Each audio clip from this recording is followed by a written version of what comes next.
எல்லாருக்கும் வணக்கங்க. Welcome to digital Bharathi. So, இப்ப அரசு பணியாளர்களுக்கு 2003 தமிழ்நாடு கவர்மெண்ட்ட பொறுத்தவரைக்கும், யூனியன் கவர்மெண்ட்ட பொறுத்தவரைக்கும் 2004க்கு முன்னாடி சேர்ந்தவங்களுக்கு பென்ஷன் இருந்தது. அஷ்யூர்ட் பென்ஷன் அப்படின்றது இருந்தது. கடந்த 20 வருஷமா இந்த பென்ஷன் ஸ்கீமை எடுத்துட்டு, contributed pension scheme, national pension scheme அப்படின்றத கொண்டு வந்து அரசு ஊழியர்கள் கான்ட்ரிபியூட் பண்ணுவாங்க. அதே அளவு அரசாங்கமும் கான்ட்ரிபியூட் பண்ணும். அத நம்ம ரிட்டயர் ஆகுறப்ப நமக்கு ஒரு லம்சமா ஒரே ஸ்டார்ட்ல தந்து முடிச்சிருவாங்க. அதுக்கப்புறம் நமக்கு அ மாதாந்திர ஓய்வூதியம் அப்படின்றது அஷ்யூர்டு அப்படின்றது கிடையாது. ஸோ அதனால ஒரு சோசியல் செக்யூரிட்டி இல்லாம இருந்தது. ஸோ இப்ப யூனியன் கேபினெட் வந்து இந்த யூனிஃபைடு பென்ஷன் ஸ்கீம் அப்படின்றத கொண்டு வந்ததன் மூலமாக அஷ்யூர்டா நமக்கு குறைந்தபட்சமாக அரசு ஊழியர்கள் 10 வருடம் நீங்க உழைச்சிருந்தீங்க அப்படின்னா உங்களுக்கு ரூ. 10,000 மினிமம் பென்ஷன் அப்படின்றது இப்ப கேரண்டியா தந்திருக்கிறாங்க. பெரிய வெல்கமும். பல அரசு ஊழியர்கள் சங்கங்கள் பல நாட்கள் இதுக்காக கேட்டு பல போராட்டங்கள் நடத்திட்டு இருந்தாங்க. ஸோ யூனியன் கவர்மெண்ட் இப்ப அதுக்கு ஒரு வெளிச்சத்தை காமிச்சிருக்காங்க. பெரிய வெல்கமிங் மூவ். இப்ப இந்த எக்ஸாமுக்கு படிச்சுட்டு இருக்கவங்களுக்கு கூட நிறைய பேர் 2008, 9, 10 ஐடி பூமா இருந்ததுனால எல்லாரும் கவர்மெண்ட் வேலைக்கு வரவங்க ரொம்ப கம்மியா இருந்தாங்க. என்ன காரணம் சொன்னாங்கன்னா, பென்ஷனே கிடையாது அப்புறம் எதுக்கு வரணும் அப்படின்றதுனால நிறைய பேர் கவர்மெண்ட் சர்வீஸ்ல நல்ல ஹியூமன் ரிசோர்ஸ் உள்ள வராம இருந்ததுக்கு இது ஒரு காரணமா இருந்தது. இப்ப திரும்பியும் நெறைய பேரு இந்த அரசு வேலையை நோக்கி திருப்பி வருவாங்க. நல்லா படிப்பாங்க. ஒரு முக்கியமான காரணம். ஓகே.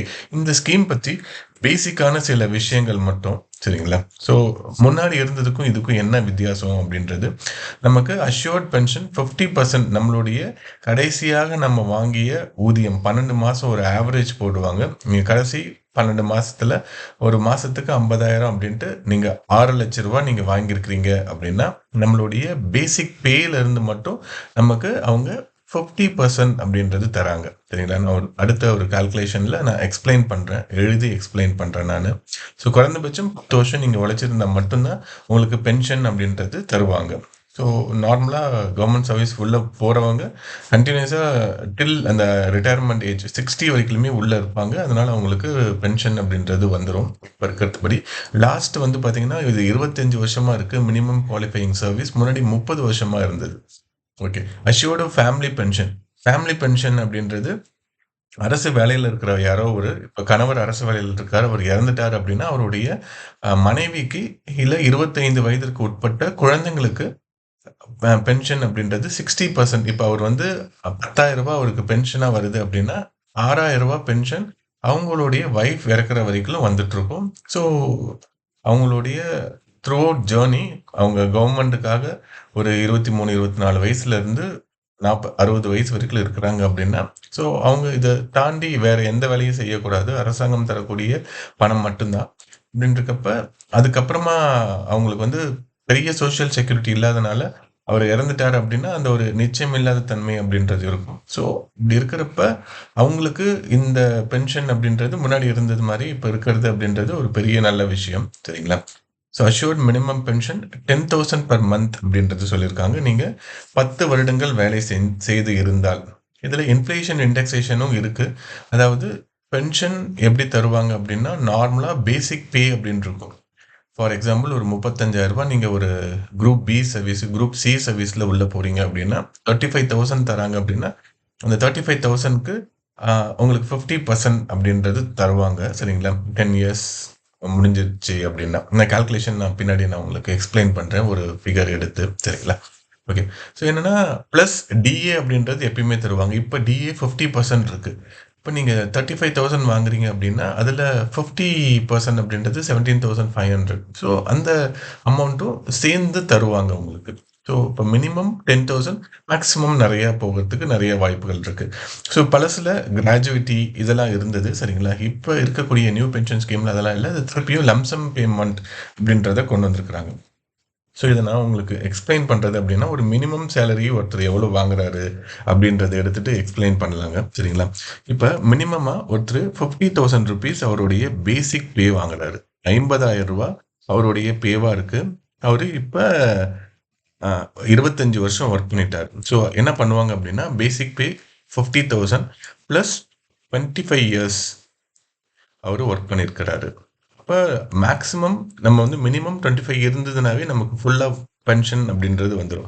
ஸோ அப்ப 25 இயர்ஸ் ஒர்க் பண்ணதுனால கீழ 25 அப்படின்றது மினிமம் நம்ம ஒர்க் பண்ண வேண்டியது. மேல வந்து 10 இயர்ஸா இருந்தா மேல 10 போட்டுக்கோங்க. 12.5 இருந்ததுன்னா 12.5 அப்படின்றது போட்டுக்கோங்க. ஓகேங்களா? அதுக்கப்புறம் நம்மளுடைய சேலரில 50%. ஸோ 50/100. ஸோ அப்படின்னு பார்க்குறப்ப ஸோ 25 போயிடும். சரிங்களா? இதில் 50% அப்படின்றது 25,000 அப்படின்றது அவருடைய பென்ஷனாக இருக்கும். ஓகேங்களா? ஸோ இதில் ப்ளஸ் டிஏவும் இருக்கும். இப்போ 50%, இப்போ 53% ஆக்சுவலி. இப்போ 12,500 அப்படின்றது அவங்களுடைய டிஏவாக இருக்குது அப்படின்னா 37,500 ருபீஸ் உங்களுக்கு பென்ஷனாக ஒரு ஒரு மாதமும் வரும். ஸோ பெரிய விஷயம் 37,500 அப்படின்றது. இப்போ உங்களுடைய சேலரி எவ்வளோ இருக்கும் அப்படின்னு பார்த்தீங்கன்னா 50,000 பேசிக் பேவாக இருந்தது அப்படின்னா அதில் 50% DA plus HRA plus city compensation allowance, so இதெல்லாம் சேர்ந்து உங்களுக்கு ஆல்மோஸ்ட் ஒரு 80,000 அப்படின்றது வரும். ஸோ 80,000ல் உங்களுக்கு ஆல்மோஸ்ட் இப்போ 50% கிட்ட உங்களுக்கு வருது. நீங்கள் கடைசியாக வாங்கக்கூடிய சேலரியில் ஆல்மோஸ்ட் ஒரு 50% அப்படின்றது வருது. இது என்ன ஆகிடும், இந்த பேசிக்காக நம்ம வாங்கக்கூடிய 25,000 கடைசியாக லாஸ்ட் பே ட்ரான் அப்படின்னு சொல்லுவாங்க, அதில் இருக்கக்கூடிய பேசிக்கில் எந்த விதமான மாற்றம் இருக்காது. இது 12,500 அப்படின்றது உங்களுக்கு அதிகமாகிட்டே போகும். அது வந்து நம்மளுடைய கன்சியூமர் ப்ரைஸ் இண்டெக்ஸை வச்சு ஒரு ஒரு 6 மாத காலத்திற்கும் நம்மளுடைய டிஏவை இன்க்ரீஸ் பண்ணுவாங்க. 50லேருந்து இப்போ 53 பண்ணுறாங்க, அடுத்து 56 பண்ணுவாங்க. இது மாதிரி அதிகமாகிட்டே போகும். அப்போ இன்ஃப்ளேஷன் தகுந்த மாதிரி இந்த காம்பனண்ட் ஏறிட்டே போகும். அப்போ உங்களுக்கு பென்ஷனும் நிறைய வந்துட்டே இருக்கும். சரிங்களா? ஸோ இதுதான். இப்போ இதுவே வந்து ஒருத்தர் 10 வருஷம் தான் வேலை செய்கிறாரு அப்படின்னா அவருடைய சேலரி, அவருடைய பேசிக் பே, சொல்றது எல்லாமே பேசிக், ஃபுல் கிடையாது. சரிங்களா? ஃபுல்லாக கிராஸ் கிடையாது. கிராஸில் பேசிக் அப்படின்றது ரொம்ப முக்கியமானது, பே அப்படின்னு நம்ம சொல்லுவோம். ஸோ 10 இயர்ஸ் தான் ஒர்க் பண்ணுறாரு, இப்போ இல்லை 12.5 இயர்ஸ் 12.5 வருஷம் தான் ஒர்க் பண்ணுறாரு அப்படின்னு வச்சுக்கோங்க. கீழே 25 50%. ஸோ அப்போ என்ன ஆகிடும், 25 கீழே 2 இருக்கும் இல்லைங்களா? ஸோ அப்போ இதில் 12,500 அவருடைய பேவாக இருக்கும். ஸோ 12,500 அவருடைய பென்ஷனாக இருக்கும். ஸோ இதுதாங்க, ரொம்ப ஈஸியாக புரிஞ்சுக்கலாம்.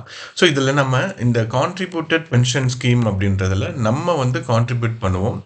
State government, central government employees 10% contribute பண்ணுறாங்க. 2018லேருந்து 14% கவர்மெண்ட் கான்ட்ரிபியூட் பண்ணுது. இதை வந்து என்ன பண்ணுறாங்க, 18.5% இன்க்ரீஸ் பண்ணுறாங்க. ஸோ 18.5% அவங்க இன்க்ரீஸ் பண்ணுறதுனால நமக்கு வந்து அதிகமான பணம் அப்படின்றது கவர்மெண்ட் கான்ட்ரிபியூட் பண்ணுறாங்க. ரிமைன்ஸ் நம்ம சிபிஎஸ்ல நம்ம கான்ட்ரிபியூட் பண்ணக்கூடிய பணம் கான்ட்ரிபியூட் பண்ணிக்கிட்டே தான் இருப்போம், ஃபியூச்சர்லேயும் கான்ட்ரிபியூட் பண்ணிட்டு இருப்போம். ஸோ இந்த பணங்கள் எல்லாமே சேர்ந்து தான் நமக்கு வரும். ஓல்டு பென்ஷன் ஸ்கீம் 2003லேருந்து நமக்கு கேன்சல் பண்ணாங்க. ஸோ அது ஏன் முக்கியமாக கேன்சல் பண்ணாங்க அப்படின்னு பார்த்தீங்க அப்படின்னா, கவர்மெண்ட் சைட்ல இருந்து அதற்காக பட்ஜெட்ல அலோகேஷன் அப்படின்றது ஒரு ஒரு தடவையும் பண்ணுவாங்க. சரி, இப்போ 2020-21ல் கவர்மெண்டோடைய union government and state government ரெண்டும் சேர்ந்து பண்ண கான்ட்ரிபியூஷன் மட்டும் பென்ஷன் பில்லுக்காக பண்ணது மட்டுமே 6 லட்சம் கோடி. இப்போ என்ன ஆகிடும், இவங்க இனிஷியலாக ஒரு எம்ப்ளாயிக்கு மாதம் மாதம் கான்ட்ரிபியூட் பண்ணிக்கிட்டே இருக்காங்க. நம்மளுடைய எம்ப்ளாயியும் கான்ட்ரிபியூட் பண்ணுறாங்க, எம்ப்ளாயர்ஸும் கான்ட்ரிபியூட் பண்ணுறாங்க. ஸோ அப்படின்றக்கப்ப நமக்கு இந்த அமௌண்ட் அப்படின்றது அந்த அரசோடைய பெரும் நிதி சுமையை கொஞ்சமாக டைல்யூட் ஆக செய்யும். ஸோ அதனால தான் 2003ல் வாஜ்பாய் கவர்மெண்ட் கேன்சல் பண்ணதை இப்போ 2025 ஏப்ரல் 1 முதல்ல புதுசாக இப்போ இந்த யூனிஃபைடு பென்ஷன் ஸ்கீம் அப்படின்றது மூலியமாக கொண்டு வராங்க. ஸோ பெரிய வெல்கம் மூவ். பொதுமக்களுக்கு இதனால என்ன அப்படின்னா, ஏற்கனவே அவங்க சம்பளம் பெருசாக வாங்கிட்டு இருக்காங்க, இதுலேயும் இவங்களுக்கு பென்ஷன் வருது அப்படின்றப்போ ஒரு இன்செக்யூரிட்டி பொதுமக்கள் கிட்ட வரும். இந்த ஸ்கீம் பற்றியான ஒரு நெகட்டிவ் இம்பேக்ட் அப்படின்றது வரும். இது ஜென்ரலாக எல்லாருக்குமே வரது தான். ஏற்கனவே அவங்க சம்பளம் நிறையா வாங்குறாங்க, அது இல்லாமல் நிறைய பணம் வாங்குறாங்க.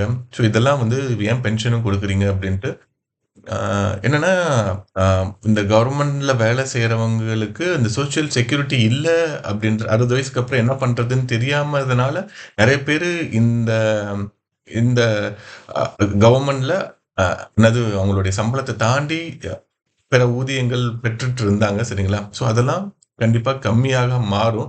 ஏன்னா இன்னும் ஒரு 30 வருஷத்துக்கு அவங்களுக்கு பென்ஷன் அப்படின்னு வரப்ப எல்லாரும் ஒழுக்கமா வேலை செய்யறதுக்கான வாய்ப்புகள் நெறைய இருக்கு. ஸோ அதனால பொதுமக்களுக்கான அந்த பொதுமக்கள் அவங்க அரசுக்கும், அரசாங்கத்துக்கும் தரக்கூடிய பணம் அப்படின்றது கம்மியாக மாறும். சரிங்களா?